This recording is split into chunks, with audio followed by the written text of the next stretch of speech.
உழைப்பும் நேர்மையும் உயர்வதற்கு வழிகள். அதை விட்டுட்டு உட்கார்ந்த இடத்துல இருந்துகிட்டே உயர போகணும் அப்படின்னு ஆசை கற்பனை பண்றாங்க. அந்த கற்பனையிலேயே பாதி வாழ்க்கை ஓடி போடுது. உழைப்புங்கிற வழியையும் நேர்மைங்கிற வழியையும் ஒதுக்கி விட்டு குறுக்கு வழியில ஓட நினைக்கிறவங்க குப்புற விழுந்து விடுறாங்க. எந்த தொழிலை நாம செய்தாலும் சரி, அந்த தொழிலுக்குரிய பெருமையை நாம புரிஞ்சுக்கிட்டு அதுல ஈடுபடணும். அப்படி இல்லாம என்ன சார் பொழப்புது, இந்த தொழிலை மனுஷன் செய்வானா அப்படி புலம்பிக்கிட்டு இந்த தொழிலையே செஞ்சுக்கிட்டு இருக்கிறவங்க நம்மள பல பேர் உண்டு.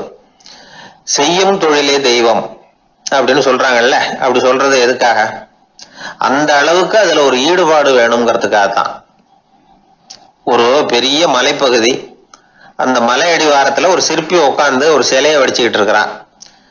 கையில ஒரு சின்ன உளிய வச்சுக்கிட்டு ஒரு பெரிய கருங்கல் பாறையை கொஞ்சம் கொஞ்சமா உடைச்சுக்கிட்டு இருக்கான். ஒரு சிற்பத்தை வடிக்கிறதுங்கிறது அவ்வளவு உன்னதமான ஒரு தொழிலா? எல்லாராலையும் முடியுமா அது? அப்படி இருந்தும் அந்த சிற்பிக்கு மன நிறைவில்லை. அவன் நினைக்கிறான், இந்த கடுமையான வெயில்ல உட்கார்ந்து வேலை செய்யறது எவ்வளவு கஷ்டம். நாம ஒரு சிற்பியா இருக்கிறதுனால தானே சூரியன் கடுமையான வெப்ப கதிர்களை நம்ம மேல வீசுறான். நாமளே அந்த சூரியனா இருந்துட்டா இந்த கஷ்டம் இருக்காத. நம்மளை கஷ்டப்படுத்துறவன் நம்மளை விட வலிமை உள்ளவன், அதனால நாம அவனா மாறி விடுறதுதான் நல்லது அப்படின்னு அந்த சிற்பி யோசனை பண்ணான். அவன் எண்ணம் உடனே நிறைவேறிட்டுது. இயற்கைங்கிற மாபெரும் சக்தி அவனை ஒரு சூரியனா மாத்தி விட்டது. சிற்பி இப்போ ஒரு சூரியனா மாறினான். இனிமே இந்த உலகத்துல நம்மளை விட வலிமை உள்ளவன் வேற யாரும் கிடையாது அப்படின்னு நினைக்க ஆரம்பிச்சுட்டான். அவனுக்கு மகிழ்ச்சியா இருந்தது. அந்த மகிழ்ச்சி அதிக நேரம் நீடிக்கல. ஏன்னா கொஞ்ச நேரத்துல ஆகாயத்துல கரிய மழை மேகங்கள் அப்படியே சூழ்ந்து வந்தது. சூழ்ந்து வந்த மேகங்கள் சூரியனை மறைக்க ஆரம்பிச்சது.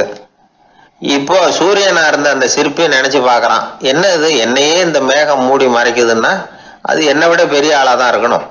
அதனால இனிமே நாம சூரியனா இருக்கக்கூடாது, நாம மேகமா தான் இருக்கணும், அதுதான் கௌரவம் அப்படின்னு நினைக்க ஆரம்பிச்சிட்டான்.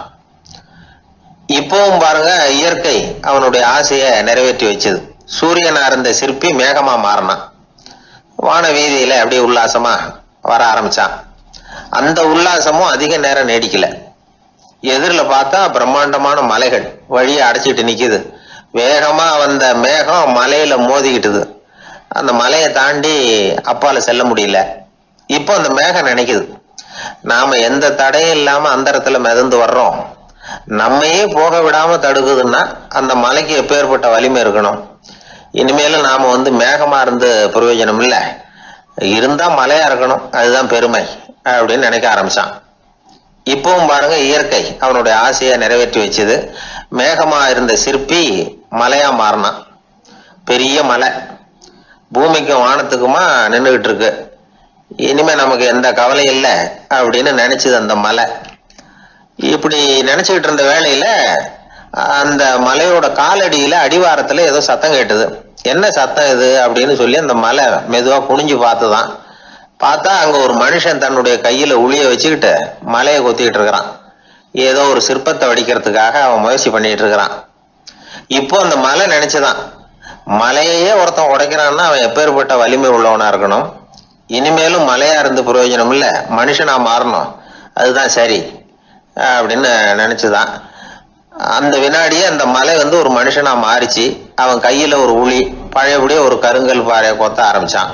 அந்த ஆள் பழைய நிலைமைக்கு வந்துட்டான். இந்த கதையிலிருந்து நாம தெரிஞ்சுக்க வேண்டியது என்னன்னா, தன்னுடைய உண்மையான பலம் என்னங்கிறது தெரியாமலே தாவி தாவி தடுமாறிக்கிட்டு இருக்கிறான் மனுஷன் அப்படிங்கிறது தான்.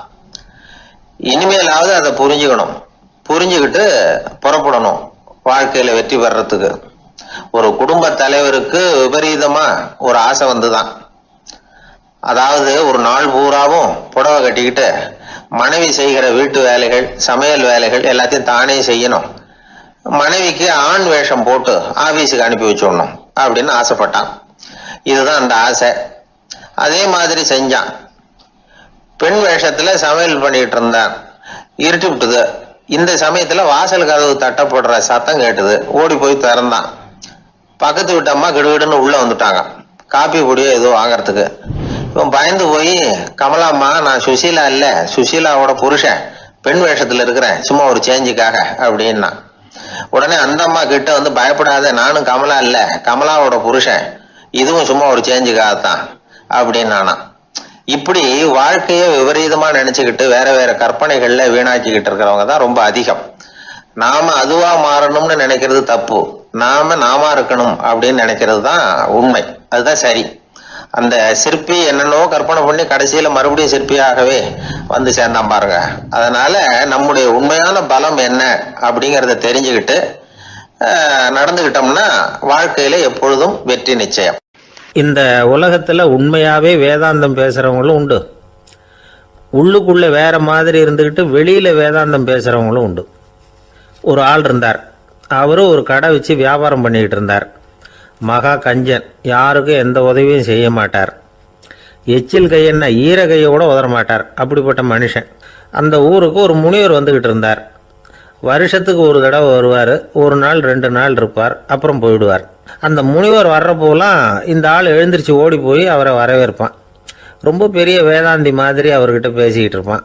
காயமே இது பொய், வெறும் காற்றடைத்த பையும்மா, தர்மம் தலைகாக்கும்மா. பணம் என்ன சார் பணம், இன்னைக்கு ஒருத்தங்க கையில் இருக்கும், நாளைக்கு ஒருத்தங்க கையில் இருக்கும், எல்லாம் மாயம். எனக்கு தான் இன்னமும் இந்த சம்சார பந்தத்திலிருந்து விடுபடுறதுக்கு நேரம் வரலேம்மா. அந்த முனிவரும் இந்த ஆள் இப்படி சொல்கிறத கேட்ட உடனே, ஏப்பா அப்படி சொல்கிற, இப்போ கூட நீ சரின்னு சொல்லு, உனக்கு தீட்சை கொடுத்து இதிலிருந்து விடுபடுற ஞானத்தை போதிக்கிறேன் பார். உடனே அந்த ஆள் என்ன சொல்லுவான் தெரியுமா, ஐயோ சாமி, இப்போ அது எப்படிங்க முடியும், பிள்ளைங்கள்லாம் சின்ன சிறுசுங்க, அதுகளுக்கெல்லாம் ஒரு கல்யாணம் காட்சின்னு செஞ்சு கடமையை முடிச்சுட்டா நீங்கள் சொல்கிறபடி செஞ்சு விடலாமா. சரி, இன்னும் முனிவர் போயிடுவார். அடுத்த வருஷம் வருவார், இவன் வழக்கம் போல் வேதாந்தம் பேசுவான். சரி தீட்சை கொடுக்குறேன் வா அம்பார். பேரம்பேத்தியை பார்க்கணும், கோர்ட்டில் கேஸ் ஒன்று இருக்குது, அது முடியணும் அப்படின்னு தயங்க ஆரம்பிச்சிருவான். எல்லாம் சொல்லுவான், ஆனால் குடிக்கிறதுக்கு தண்ணி கூட கொடுக்க மாட்டான். ரொம்ப வருஷம் கழித்து மறுபடியும் ஒரு நாள் அந்த ஊருக்கு முனிவர் வந்தார், இவன் கடைக்கு வந்தார். அப்புறம் அங்கே கல்லாவில் நம்ம ஆள் இல்லை, அவன் புள்ள தான் உட்காந்துருக்கிறான். அப்பாவை போலவே புள்ளையும் எழுந்திரிச்சு ஓடியாந்து முனிவரை வரவேற்றான். அப்பா எங்கன்னு விசாரிச்சார் முனிவர். ஐயோ அதை ஏன் கேட்குறீங்க சாமி, உங்ககிட்ட தீட்சை வாங்கி இந்த சம்சார பந்தத்திலேருந்து விடுதலை பெறணும்னு சொல்லிக்கிட்டே இருப்பார், அது நிறைவேறாமலே போய் சேர்ந்துட்டார். போன மாதம் ஒரு நாள் திடீர்னு நெஞ்சு வலிக்குதுன்னார், அவ்வளவுதான் போட்டுன்னு போயிட்டார் அப்படின்னு புலம்புனான் பையன். இதை கேட்டதும் முனிவர் சிரிச்சாரான். அவன் எங்கடா போவான், உன் அப்பா எங்கேயும் போகல, இதோ வாழை ஆட்டிக்கிட்டு உன் காலடியிலே இருந்துகிட்டு இருக்கான் பார் அப்படின்னு சொல்லி அங்கே நின்றுக்கிட்டு இருந்த ஒரு நாயை சுட்டி காட்டினாரான். என்ன சாமி சொல்கிறீங்க அப்படின்னு ஆச்சரியமாக கேட்டிருக்கான் பையன். உடனே முனிவர் அந்த நாயோட தலையில் ஒரு தட்டு தட்டி, பேசுகிறா அப்படின்னாரான். உடனே அந்த நாய் வந்து வேதாந்தம் பேச ஆரம்பிச்சுட்டு தான், காயமே இது போய் வெறும் காற்றடைத்த பை அப்படின்னு தான். முனிவர் சொன்னார், அடே இப்போவும் ஒன்றும் கெட்டு போகல, நீ விரும்புனா சொல்லு, உனக்கு தீட்சை கொடுத்து என் பின்னாடியே அழைச்சிட்டு போயிடுறேன், அங்கே அழைச்சிட்டு போய் உனக்கு ஞானத்தை போதிக்கிறேன், வர்றியா அப்படின்னு கேட்டிருக்கார்.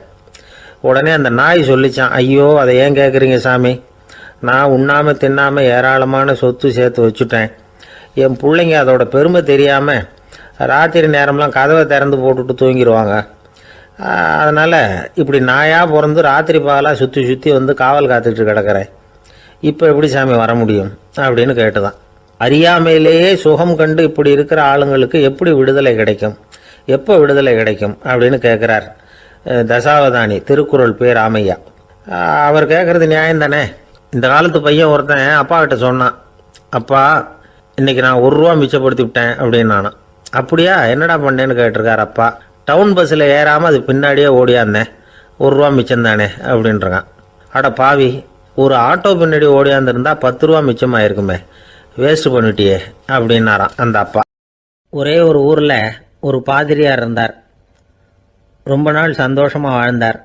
ஒரு நாள் அவர் மடத்து சமையல் அறையில் பாத்திரங்களை கழுவி துலக்கி சுத்தப்படுத்திக்கிட்டு இருந்தார். அந்த சமயத்தில் ஒரு தேவ தூதன் அவர் முன்னாடி வந்து நின்னான். இவர் நிமிர்ந்து பார்த்தார். ஆண்டவர் என்னை உங்ககிட்ட அனுப்பியிருக்கிறார், பரலோகத்தில் வாசம் செய்யறதுக்கு உங்களுக்கு நேரம் வந்துட்டுது அப்படின்னு அந்த ஆள். ஆண்டவருக்கு என்னோட ஞாபகம் வந்ததுக்கு நன்றி, ஆனாலும் இப்போ இங்கே நீயே பாரு எவ்வளவு பாண்டங்கள் பாக்கி இருக்கு, இவ்வளவையும் நான் சுத்தப்படுத்த வேண்டியிருக்கு, நான் நன்றி கெட்டவனாக இருக்க விரும்பலை, இந்த பணியை முடிக்கிற வரைக்கும் என்னுடைய பரலோக வாழ்வை தள்ளி வைக்க முடியுமா, நீ என்ன நினைக்கிற அப்படின்னு கேட்டார்.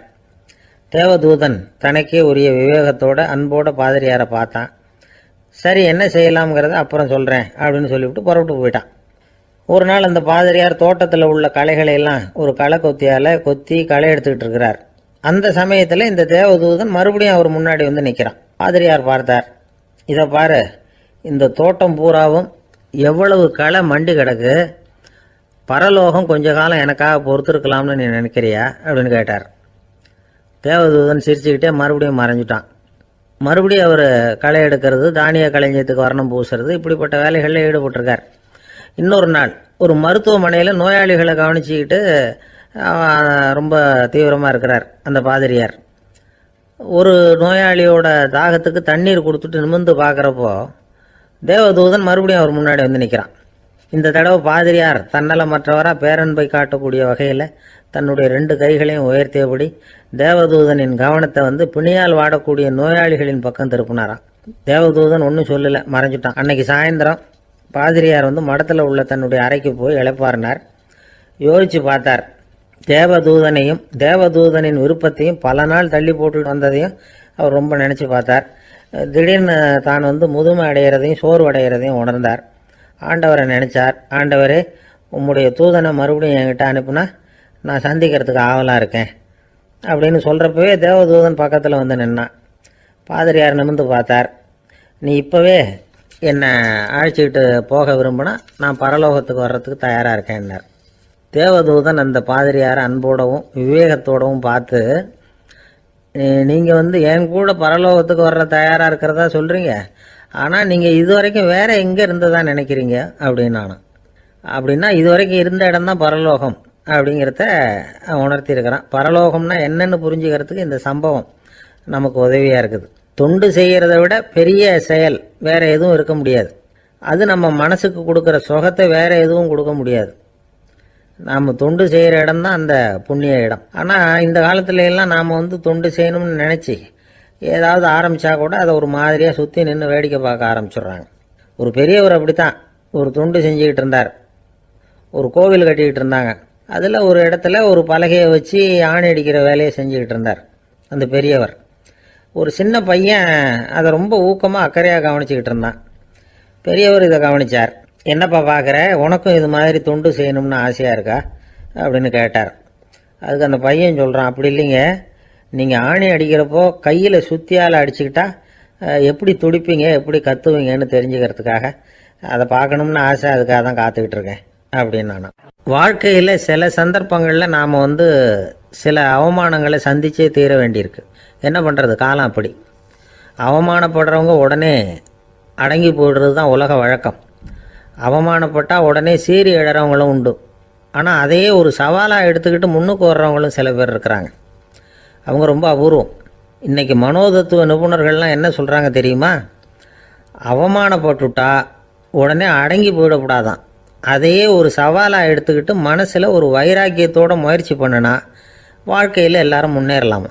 அவமானங்கிறத நாம் வந்து வைராக்கியமாக மாற்றிக்கணும். அதுதான் வெற்றிக்கு வழி. ராமர் வந்து இந்த பூமியில் பிறந்ததே ஒரு வைராக்கியத்தினால தான் சார் அப்படின்னார் ஒருத்தர். எப்படிங்க அது அப்படின்னு கேட்டேன். அவர் சொன்னார், தசரதருக்கு ராமர் வந்து குழந்தையா வந்து பிறக்கணும், அப்போ தான் இங்கே இருக்கிற கஷ்டங்கள்லாம் நீங்கும் அப்படின்னு சர்வ லோகமும் எதிர்பார்த்துக்கிட்டு இருக்குது. ஆனால் அவர் எப்போ வந்து பிறப்பார் அப்படின்னு யாருக்கும் தெரியல. அந்த காரியம் சீக்கிரம் நடக்கணுமே, அதுக்கு என்ன பண்ணுறது? நாரதர் வந்தார் ஒரு நாள் தசரதரை தேடி. தசரதா, உனக்கு ஒரு செய்தி தெரியுமான்னு ஆரம்பித்தார். அவர் எப்பவும் இப்படித்தானே ஆரம்பிக்கிறது வழக்கம். என்ன விஷயம்னு கேட்டார் தசரதர். தசரதா, நீ அடிக்கடி உன்னோட தேரில் ஏறிக்கிட்டு தேவலோகத்துக்கு போகிற, அங்கே போகிற வர்ற எல்லாம் பண்ணிகிட்ருக்க, எல்லாம் சரி. தேவலோகத்துலேயும் உன்னை நல்லபடியாக தான் வரவேற்கிறாங்க. தேவேந்திரன் உன்னை பிரியமாக அழைச்சிட்டு போய் தன்னுடைய அரியாசனத்திலேயே தனக்கு பக்கத்திலேயே உட்கார வைக்கிறான். நீயும் சந்தோஷமாக உட்காந்து பேசிவிட்டு வந்துடுற. ஆனால் நீ இங்கே வந்ததுக்கு அப்புறம் அங்கே என்ன நடக்குது தெரியுமா உனக்கு அப்படின்னாரான் நாரதர். என்ன நடக்குது எனக்கு ஒன்றும் தெரியலையே அப்படின்னாரான் தசரதர். நாரதர்கிட்ட வந்து கிட்டத்தில் வந்து கேட்டிருக்கார், கொஞ்சம் சொல்லுங்கள் என்னது அப்படின்னு. அவர் நெருங்கி வந்தாரான் நாரதரும். மெதுவாக அவர் காதோட காதாக சொன்னாராம். அதாவது நம்ம பாஷையில் சொல்லப்போனால் பற்ற வைக்கிறார். நீ அங்கே தேவேந்திரங்கிட்ட உட்காந்து பேசிவிட்டு வந்த பிறகு நீ அங்கே உட்காந்துருந்த அரியாசனத்தை தண்ணி ஊற்றி கழுவி சுத்தப்படுத்துகிறாங்க. நீ என்ன அந்த அளவுக்கு சுத்தம் இல்லாத ஆளா? தினம் குளிக்காமையாக இருக்கிற அப்படின்னாராம். தசரதருக்கு இது ரொம்ப அவமானமாக போயிட்டுது. அப்படியே செய்கிறாங்க அப்படின்னாராம். ஆமாம், நீ வேணும்னா நான் சொல்கிறது உண்மையா இல்லையா அப்படின்னு சோதனை பண்ணி பார்த்துக்கோ அப்படின்னாரான் நாரதர். உடனே தசரதர் இதுக்காகவே புறப்பட்டு தேவலோகம் போனார். அங்கே வழக்கம் போலவே இவரை கூப்பிட்டு உட்கார வச்சு பேசிக்கிட்டு இருந்தான் தேவேந்திரன். கொஞ்ச நேரம் பேசிக்கிட்டு இருந்துட்டு சரி நான் கிளம்புறேன்னு புறப்பட்டார். சரி, அவனும் வாசல் வரைக்கும் வந்து வழி அனுப்பி வச்சுட்டு உள்ளே போயிட்டான். தசரதர் வெளியில் கொஞ்ச நேரம் மறைஞ்சி இருந்துட்டு மெதுவாக உள்ளே எட்டி பார்த்தார் என்ன நடக்குதுன்னு. நாரதர் சொன்னது உண்மைதான். தசரதர் உட்காந்துருந்த ஆசனத்தை அங்கே 2 தேவர்கள் கழுவி சுத்தப்படுத்திக்கிட்டு இருக்கிறாங்க. தசரதரால் இதை தாங்கிக்க முடியல. அவருக்கு ரொம்ப அவமானமாக போச்சு. நேராக கிடுகிடுன்னு தேவேந்திரங்கிட்டே போனார். நான் உட்காந்துருந்த இருக்கையை சுத்தம் பண்ணுறியே, நான் என்ன அந்த அளவுக்கு பாவியா அப்படின்னு கேட்டார். ரொம்ப கோபமாக கேட்டார்.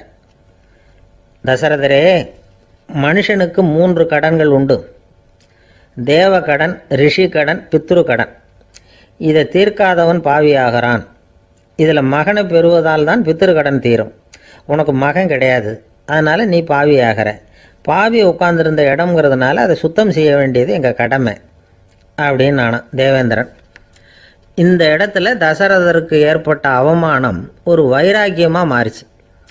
தேவேந்திரனே கேட்டுக்கோ, ஒரு மகனை பெற்ற பிறகு தான் இந்த சபையில் மறுபடியும் அடி எடுத்து வைப்பேன் அப்படின்னு சொல்லிவிட்டு போயிட்டாரான். போய் புத்திர காமேஷ்டி யாகம் பண்ணார். புத்திரர்கள் பிறந்தார்கள். இந்த கதையில் உள்ள கருத்து என்னென்னா, தேவேந்திரன் தசரதரை அப்படி அவமானப்படுத்தலைன்னா அவருக்கு இப்படி ஒரு வைராக்கியம் பிறந்திருக்குமா? யோசித்து பார்க்கணும். நமக்கு ஏற்படுகிற சில அவமானங்களையும் வைராக்கியமாக மாற்றிக்குவோம். அப்படி மாற்றிக்கிட்டோம்னா வாழ்க்கையில் வந்து முன்னேறலாம். நம்ம ஆளுங்க சில பேர் அவமானத்தை வந்து வைராக்கியமாக மாற்றிக்கிறது எப்படி தெரியுமா? நம்மக்கிட்ட ஒரு பையன் சொன்னான், எங்கள் அப்பா என்னை எல்லாருக்கும் முன்னாடி வச்சு திட்டிவிட்டார், பொறுப்பு இல்லாமல் ஊர் சுற்றுறேன்னு சொல்லி அவமானப்படுத்தி விட்டார். இனிமேல் நீ என் முகத்திலேயே முழிக்காதரா போடான்னு வேற சொல்லிவிட்டார். எனக்கு ரோஷம் வந்துட்டுது. அந்த அவமானத்தை வைராக்கியமாக மாற்றிக்கிட்டேன். அன்னையிலேருந்து அவர் முகத்திலேயே முழிக்கிறதில்ல அப்படின்னா. அப்படியான்னு கேட்டோம். ஆமாங்க, அவர் வீட்டில் இல்லாத நேரமாக பார்த்து உள்ள சமையல் கட்டுக்கு போய் சாப்பிட்டுட்டு நைஸாக வெளியில் வந்துடுவேன் அப்படிங்கிறான் அவன். என்னுடைய நீண்டகால நண்பர் ஒருத்தர் வருஷம் தவறாமல் திருநள்ளாறு அப்படிங்கிற திருத்தலத்துக்கு போயிட்டு வர்றது வழக்கம். அங்கே என்ன சார் விசேஷம்னு கேட்கறது உண்டு. என்ன இப்படி கேட்குறீங்க? சனி பகவான் வந்து நலன் விருப்பப்படி அங்கே தானே எழுந்தருளி இருக்கிறார். அவரை போய் பார்த்து ஒரு கும்பிடு போட்டுட்டு வந்தா நம்ம பிடிச்சிருக்கிற சனியெல்லாம் விலகும் அப்படிம்பார். சத்தம் போட்டு சொல்லாதீங்க சார், வீட்டில் வேற யார் காதிலையாவது இது விழுந்துற போது அப்படின்னு சொல்கிறது உண்டு வர்றவங்க. இப்போது நான் சொல்கிறதுல உள்ள நியாயத்தை புரிஞ்சுக்கிட்டு அவரும் கொஞ்சம் எச்சரிக்கை உணர்வோட நமக்கு நன்றி சொல்லுவார்னு வச்சுங்களேன். அதாவது பார்வை மூலமாகவே. அந்த நண்பருக்கு ஆன்மீக விஷயங்களில் அதிக ஈடுபாடு உண்டு. அப்பப்போ சில புராண கதைகளை எல்லாம் சொல்கிறது உண்டு. ரொம்ப சுவாரஸ்யமாக இருக்கும். எப்போவுமே புராண விஷயங்களை எல்லாம் அறிவியலுங்கிற தராசில் வச்சு எடை போட்டுட்டு இருக்கக்கூடாது. அப்படி பார்த்தா அதெல்லாம் நம்ப முடியாத வெறும் கற்பனைகளாக தோணும், மூட நம்பிக்கைகளாகவும் தெரியும். புராணங்களை வந்து புராணங்களாகவே புரிஞ்சுக்கிறவங்களுக்கு அதெல்லாம் அர்த்தமுள்ள செய்திகளை உள்ளடக்கி இருக்கிறதாக தெரியும். அந்த வகையில் தான் இந்த நண்பரும் நிறைய செய்திகளை சொல்கிறது உண்டு. சனியை போல கொடுக்குறவனும் இல்லை, சனியை போல கெடுக்கிறவனும் இல்லை அப்படின்னு சோதிடர்கள் சொல்லுவாங்க. நாம் ஏதாவது ஒரு வம்புல மாட்டிக்கிட்டா பிடிச்சது சனி அப்படிங்கிறோம். ராவணன் எப்பேற்பட்ட வீரன், அவனே சனி பார்வைப்பட்டது தானே சங்கடப்பட ஆரம்பித்தான் அப்படின்னார் நண்பர். அது எப்படிங்கன்னு கேட்டேன். அவர் சொல்ல ஆரம்பித்தார், இந்த ராவணன் இருக்கானே நவ கிரகங்களையும் பிடிச்சி கொண்டுட்டு வந்து தன்னுடைய சிம்மாசனத்தில் அப்படியே படிகளாக போட்டு வச்சுட்டானா, ஒவ்வொரு படியாக. பாவம் அந்த 9 தேவதைகளும் ஒவ்வொரு படியாக குப்புற கிடக்குறாங்க. நவக்கிரகம் நம்மளை ஆட்டி படைக்குதுன்னு நாம் சொல்லிட்டு இருக்கிறோம். ஆனால் அந்த நவக்கிரகங்களை ராவணன் எப்படி வச்சுருந்தான் பாருங்க. எல்லாரையும் சிம்மாசனத்துக்கு பக்கத்தில் படிப்படியாக போட்டு வச்சிருக்கிறான். காலை அது மேலே வச்சு தான் ஏறி போகணும். வேறு வழி இல்லாமல் எல்லாரும் குப்புற விழுந்து கிடக்குறாங்க. ராவணன் வந்து ஒவ்வொரு தடவையும் இவங்க முதுகில் அடி வச்சு ஏறி தான் அந்த சிம்மாசனத்துக்கு போகிறது வழக்கம். இப்படி நடந்துக்கிட்டு இருக்கிறது நாரதர் கண்ணில் போட்டுட்டு தான். அவர் சும்மா இருப்பாரா? யோசனை பண்ணார் என்ன செய்யலாம் அப்படின்னு. ஒரு முடிவு பண்ணிட்டு நேராக ராவணன் கிட்ட போனாராம். ராவணா, நீ வந்து நவக்கிரகங்களை பிடிச்சி கொண்டாந்து உன்னுடைய சிம்மாசனத்துக்கு படிகளாக போட்டு வச்சிருக்கிற, அது உன்னுடைய வீரத்தை காட்டுது. இருந்தாலும் ஒரு விஷயத்த நீ யோசிச்சு பார்க்கணும். ஒவ்வொரு தடவை நீ சிம்மாசனத்துக்கு போகும்பொழுதும் நவக்கிரகங்களின் முதுகல் அடி வச்சு நீ ஏறி போற, அது உனக்கு பெருமை கிடையாது. அவங்களுடைய மார்புல அடி வச்சு ஏறி போகணும். அதுதான் உனக்கு பெருமை அப்படின்னாராம். இவர் சொல்றதும் சரிதானே அப்படின்னு யோசிச்சிருக்கான் ராவணன். உடனே குப்புற கிடந்த நவக்கிரகங்களை திருப்பி மல்லாக்க போட்டான். அவங்க மார்பிள் அடி வச்சு மேலே ஏறி சிம்மாசனத்துக்கு போனானா. அப்படி போயிட்டு இருக்கும் பொழுது சனி பகவானின் பார்வை அவன் மேல பட்டுதான். அவ்வளவுதான். என்னாச்சு தெரியுமா? சூர்பனகை தேடி வந்தா. சீதையோட அழகை பத்தி தன்னுடைய அண்ணங்கிட்ட சொல்ல ஆரம்பிச்சுட்டா. விவகாரம் ஆரம்பமாயிட்டது. அதுதான் சனியனுடைய வேலை அப்படின்னு சொல்லி இந்த கதையை சொல்லி முடிச்சார் என்னுடைய நண்பர். ஆக சனியின் பார்வை நம்ம மேல படாம பாத்துக்கிறது தான் நல்லதுங்கிறீங்க அப்படின்னு. ஆமா சார், இப்ப கூட நான் உங்க வீட்டுக்கு வந்திருக்கிறதே ஒருத்தருடைய பார்வை என் மேல படக்கூடாதுங்கிறதுக்காகத்தான் அப்படின்னார். யாருங்க அதுன்னு என்னுடைய மாமனார் சார். அவசரத்துக்கு அவர்கிட்ட கொஞ்சம் கடன் வாங்கிவிட்டேன். நம்ம மாப்பிள்ளை தானேன்னு சொல்லி அவரு விட்டு கொடுக்கறதுக்கு தயாரா இல்லை. இன்னைக்கு இப்ப அவர் எங்க வீட்டுக்கு வரக்கூடிய நேரம், அதுதான் அவர் பார்வையிலிருந்து படாம தப்பிக்கலாங்கிறதுக்காக இங்க வந்துட்டேன் அப்படின்னார். பார்வை படணும்னு இருந்தா பட்டுத்தான் தீரும் போல இருக்கு அப்படின்னா. என்ன சார் சொல்றீங்கன்னார் ஒன்னும் புரியாம. நீங்க இங்கதான் வருவீங்கன்னு அவருக்கு ஏற்கனவே தெரியும் போல இருக்கு. அதனால உங்களுக்கு முன்னாடியே உங்க மாமனார் இங்க வந்துட்டார். அதுவும் அந்த பீரோவுக்கு பக்கத்துலதான் பின்னாடி மறைஞ்சு நின்றுட்டு இருக்கிறார் அப்படின்னு. கப்பல் கடல்ல போயிட்டு இருக்கு. புயல், சூறாவளி, அலையெல்லாம் பெருசு பெருசா ரொம்ப உயரமா உண்டாகுது. கடுமையான காற்றிலேயும் வேகமான அலைகள்லேயும் சிக்கி அந்த கப்பல் தடுமாறுது. திசை மாறி போச்சு. எந்த பக்கம் போயிட்டு இருக்கிறோம்னே தெரியல. அந்த கப்பலை செலுத்திக்கிட்டு இருந்த மாலுமி ரொம்ப சாமர்த்தியமாக செயல்பட்டார். தன்னுடைய அறிவாற்றலையும் திறமையையும் முழுமையாக பயன்படுத்தினார். அந்த கப்பலை கட்டுப்படுத்தினார். மெதுவாக அந்த சூறாவளியிலிருந்து கப்பலை காப்பாற்றி கரைக்கு கொண்டுட்டு வந்து சேர்த்துட்டார். மாலுமின்னு ஒருத்தர் இருந்ததுனால அந்த மரக்கலம் காப்பாற்றப்பட்டது. மாலுமின்னு ஒருத்தர் இல்லைன்னு வச்சுக்கோங்க, அந்த கப்பலோட கதி என்னவாயிருக்கும் யோசிச்சு பாருங்க. ஒரு கோபக்காரனுடைய நிலைமையும் அப்படித்தானா. கோபக்காரன்கிறவன் ஒரு மாலுமி இல்லாத மரக்கலம் அப்படிங்கிறார் நபிகள் நாயகம். கொந்தளிக்கிற கடல்ல கொடுமையான அலைகளின் உச்சியில அல்லல் படுகிற மரக்கலத்தை விட மோசமானது கோபக்காரனின் நிலைமை அப்படிங்கிறது அவருடைய கருத்து. அது மாதிரி இதுன்னு சொல்லல, அதை விட மோசம் இது அப்படிங்கிறார். ஏன் தெரியுமா? ஒரு கப்பல் கடல்ல தடுமாறினா அதை சரிப்படுத்த மாலுமி இருக்கிறார். அவர் தன்னுடைய சாமர்த்தியத்தினால அதை கட்டுப்படுத்தி சரியான வழிக்கு கொண்டுட்டு வந்துடுவார். ஆனால் கோபக்காரனுடைய நிலைமை அப்படி இல்லை அப்படிங்கிறார் நபிகள் நாயகம். மனித மனம் ஒரு மரக்கலம், அறிவு அதில் இருக்கிற மாலுமி. மாலுமி மரக்கலத்தை செலுத்துறான், அவனுக்கு கட்டுப்பட்டு அது ஓடுது. ஆனால் கோபக்காரனுங்கிற மனுஷங்கிட்ட அறிவுங்கிற மாலுமி சரியாக வேலை செய்ய மாட்டான். ஏன்னா கோபம் அந்த மாலுமியின் கண்களை அவிச்சிரும், காதுகளை கேட்காம பண்ணிவிடும். கண்ணையும் காதையும் மூடிவிட்டு கப்பலை ஓட்டுனா எப்படி ஓட்டுறது? அதனால் கோபக்காரன் மாலுமி இல்லாத மரக்கலம். இடி மின்னலில் மாட்டிக்கிட்டு கஷ்டப்படுற கப்பல் மாதிரி கஷ்டப்படுறான். பெரியவங்கள்லாம் என்ன சொல்கிறாங்க? உனக்கு கெடுதல் பண்ணவனுக்கும் நீ நன்மையை செய். எவருடைய விருப்பு வெறுப்பையும் பொருட்படுத்தாதே. பரம எதிரிக்கும் நீ நன்மை செய்ய ஆரம்பித்தா உன்னுடைய தூய நிலையை பார்த்துட்டு அவனும் உனக்கு நெருக்கமான நண்பனாக ஆயிடுவான். இதுதான் பெரியவங்க நமக்கு சொல்லியிருக்கிறது. புனித குரான் சொல்கிறது என்ன? தீமையை நன்மையை கொண்டே நீர் தடுத்து கொள்ளும் அப்படின்னு சொல்லப்பட்டிருக்கு. அதில் இன்னா செய்தாரை ஒருத்தல் அவர் நாண நன்னயம் செய்து விடல் அப்படிங்கிறார் திருவள்ளுவர். செல்வந்தர் ஒருத்தர்கிட்ட ஒரு சிறுவன் ஆடு மேய்ச்சிக்கிட்டு இருந்தானா. பெரியவர் அவனை கூப்பிட்டு, நீ நேராக போய் ஒரு ஆட்டில் உள்ள ரொம்ப நல்ல பகுதி எதுவோ அதை எடுத்துக்கிட்டு வா அப்படின்னாரான். இவன் போனான்.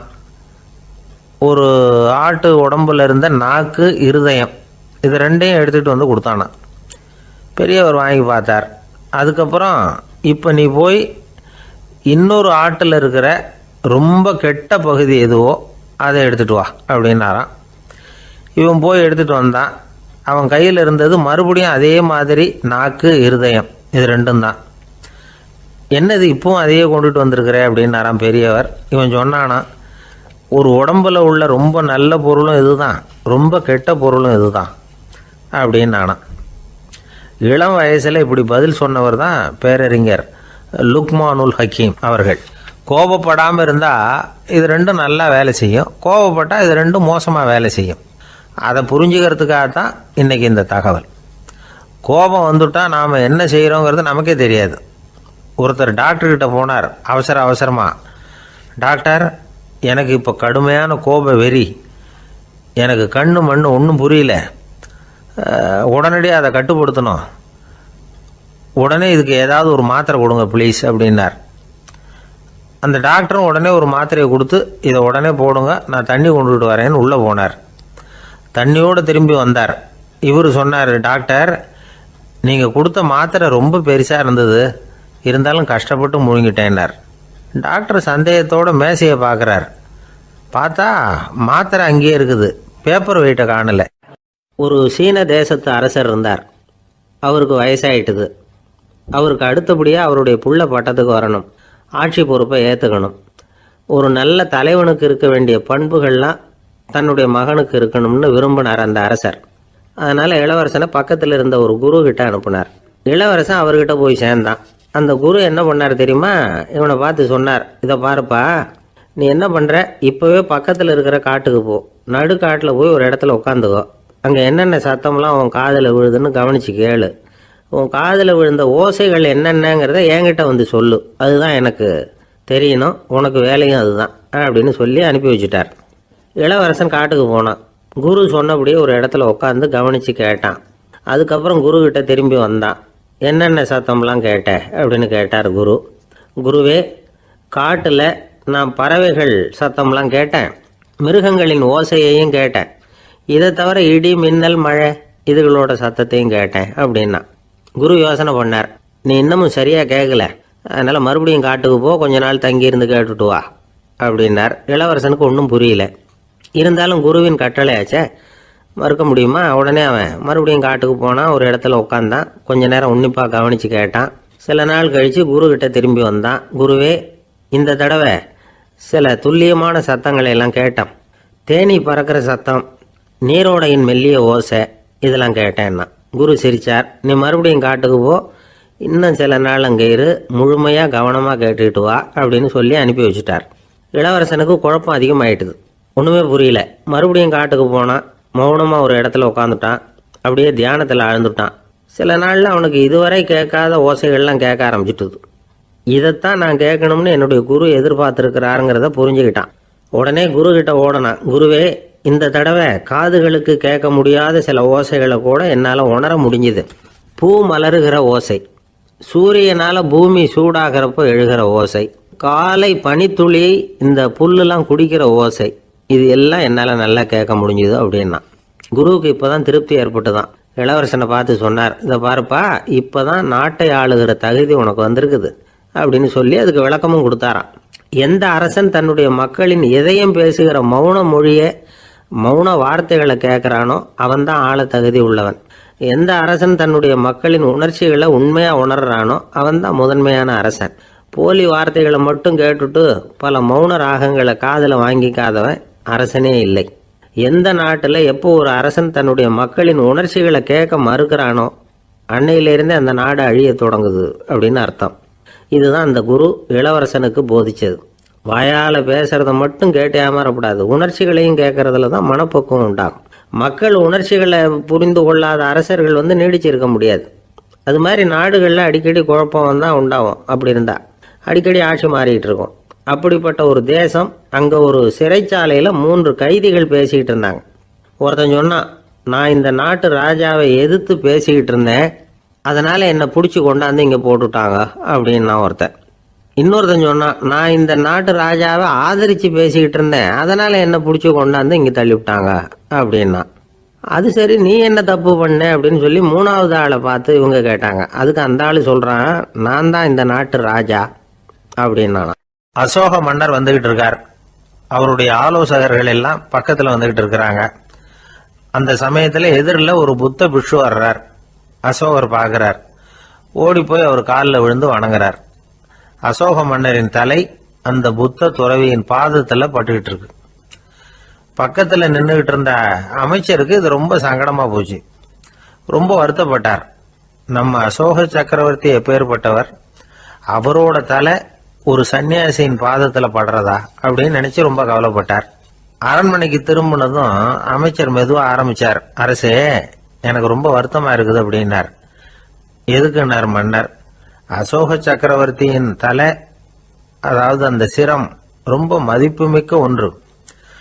அது ஒரு சன்னியாசியின் காலில் படலாமா அப்படின்னார். அசோகர் பதில் சொல்லல, சிரிச்சார், போயிட்டார். அதுக்கப்புறம் ஒரு சரியான சந்தர்ப்பத்துக்காக காத்துக்கிட்டு இருந்தார். ஒரு நாள் அமைச்சரை கூப்பிட்டார். எனக்கு 3 தலைகள் வேணும் அப்படின்னார். சொல்லுங்க, கொண்டுகிட்டு வரேன் அப்படின்னார் அமைச்சர். அசோகர் சொன்னார், முதல்ல எனக்கு தேவையானது ஒரு ஆட்டின் தலை, 2வது ஒரு புலியின் தலை, 3வது ஒரு மனிதனின் தலை. இதுதான் அசோகர் கேட்டது. எங்க இருந்தாலும் கொண்டு வாங்கன்னார். அமைச்சர் புறப்பட்டார்.